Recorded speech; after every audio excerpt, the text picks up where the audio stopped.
কর্তামশায়ের সর্ষে ফুলের বাটা খেতে ইচ্ছে করেছে। তো সে আমাকে বাজার থেকে ফোন করেছে যে সর্ষে ফুল আনবো, একটু বাটা করে খাওয়াবে? আমি বললাম হ্যাঁ, কেন খাওয়াবো না, কিন্তু সর্ষে ফুলের বাটা কিভাবে করে আমি তো জানি না। কেননা বাবার বাড়িতে আমরা সর্ষে ফুলের বড়া খেয়েছি কিন্তু বাটা কখনো খাইনি। যাই হোক, আমি বললাম নিয়ে এসো, অবশ্যই চেষ্টা করব। তারপরে আমি ইউটিউবে ভিডিও দেখলাম যে কী করে করতে হয়। তারপরে আমার শাশুড়ি মার কাছেও একবার শুনে নিলাম যে কী করে করতে হয়। তো আমার শাশুড়ি মা যেভাবে বলল সেভাবে চেষ্টা করেছি করার। কতটা পেরে উঠেছি, কতটা ভালো হয়েছে জানি না। তবে সেভাবে করেছি। আমি তো কোনোদিন এই জিনিসটা বানাইনি আর খাইওনি। আমি ১ম বার খেলাম। সে দৃষ্টে আমার ভালোই লেগেছে, খারাপ লাগেনি। কিন্তু এটা শিলপাটায় বাটলে ভালো হয়। শুকনো হয়, কিন্তু যেহেতু শিলপাটায় আমি বাটিনি, মিক্সিতে বেটেছি, সেজন্য আমার হালকা জল দিয়ে বেটে সেটা আবার তেলের ওপর দিয়ে একটু নাড়াচাড়া করে নিতে হয়েছে।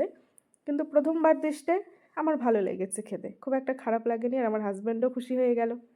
উনি মানে কি এই জিনিসটা খুব ভালো বানাতেন। তো আমি হয়তো তার মতো পারিনি, কিন্তু তবে আমি চেষ্টা করেছি কিছুটা করার।